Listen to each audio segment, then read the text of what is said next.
So I'm trying to figure out where the engine drain plugs are for the coolant system, and it just keeps giving me advice for the 6 cylinders. I think it should still be pretty standard, but I'm going to just try to check to see if I can find those plug holes on the driver's side on my 4 cylinder. Alright, so I think I found it. Where'd it go? There we are. Man, is the camera going to zoom in like it's supposed to? There it is. Pretty sure that's it. There we go. Just some penetrant fluid, because that's going to need it for sure. But yeah, to be real, I have no idea how I'm going to get a breaker bar back there. Alright, so I think I have this set up appropriately. I'm going to try to go under there and get this thing undone. You're probably not going to be able to hear me very well in there, so if you hear muffled talking, I apologize. I'm coming to the conclusion that the microphone that I have doesn't work super well with the camera after listening to some other footage. But yeah, let's just see how this goes.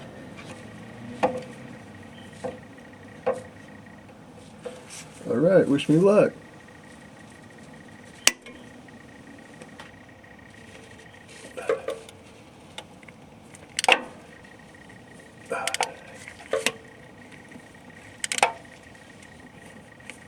Man, this is still really hard to do, even though I just broke it free. There's not really much space to work with either, so...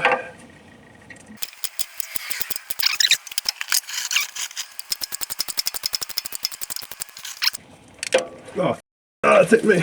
Oh no!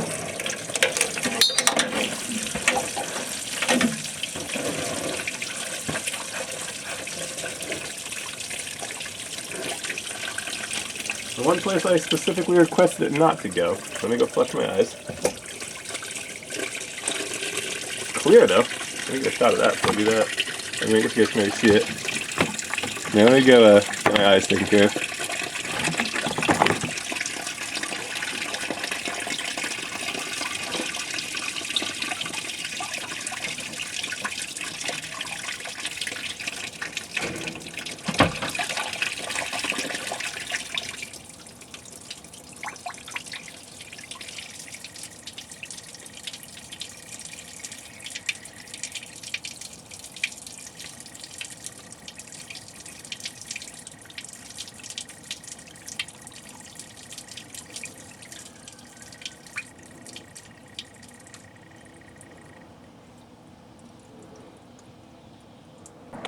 Found it.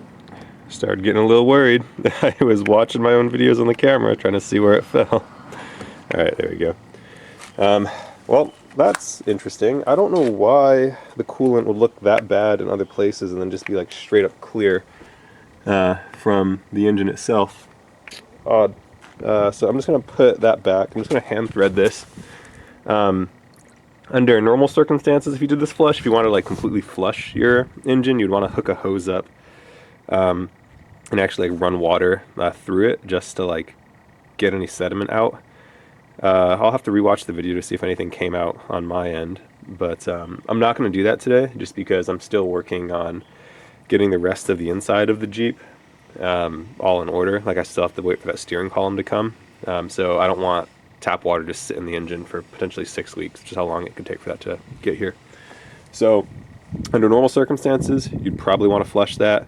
I'm not going to do that today. I'm just going to hand thread this back on just so it can be closed while we wait for the next steps. I just really wanted to get this started so I could do the rest of the cooling system. So if you're new here, feel free to subscribe if you want to see this whole Jeep kind of just restored.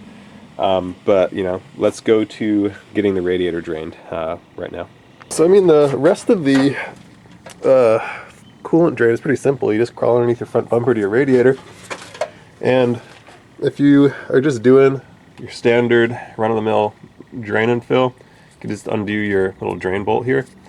Or if you're like me and you're trying to replace your radiator or do more substantial work, you could just come in and undo this little lower radiator hose. So that's what I'm going to do. Like I said, if you're not trying to do all of that, this is probably your best bet. But I'm going to just do this. This time I've got iPro. I like to think I learned from mistakes.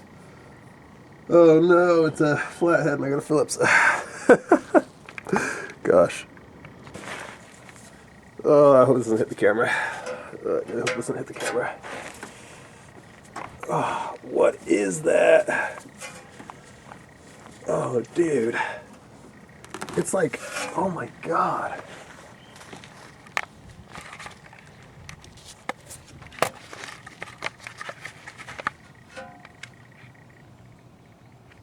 It's like literally black. It looks like engine oil. Like, y'all see that? I swear to God, that's just the coolant. How did it look clear from the engine block, but it looks like this from the radiator? It's all the same system. Like, I mean, it should be traveling to the same place. I mean, I don't get it, dude. I don't get it. This Jeep's a mystery.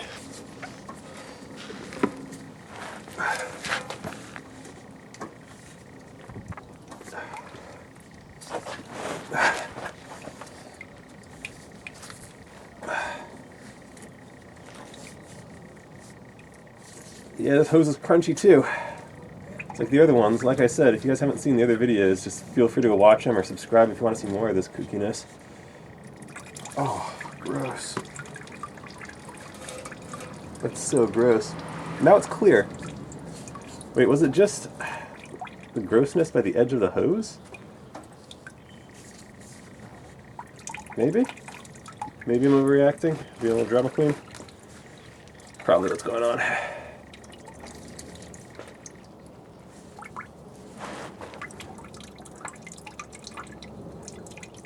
Yeah, pretty sure that's what's going on. Yeah, ignore me.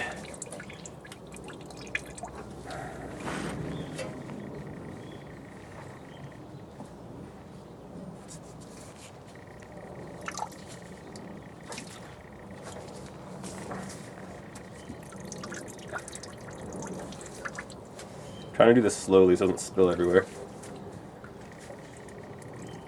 I've already taken a bath in coolant once today. This doesn't even look like coolant, it's almost just like distilled water, but the stuff in the reservoir is like murky yellow, and that I'm not exaggerating about. I can see it very clearly. There's nothing else it could be.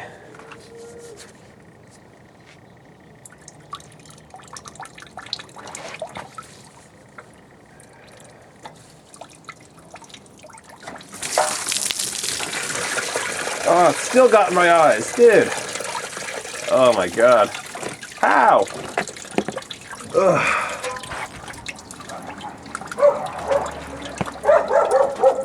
Yeah, it's on the camera.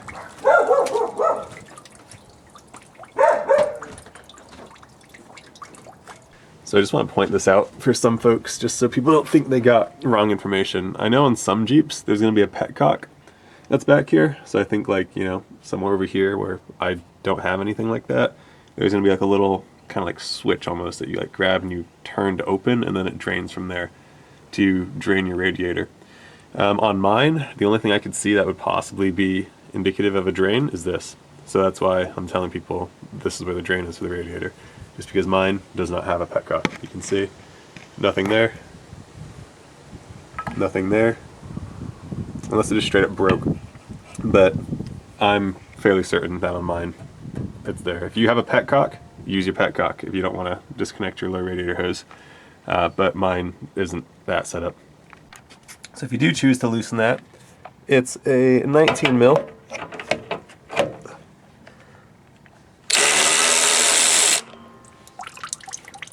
And then there's your coolant.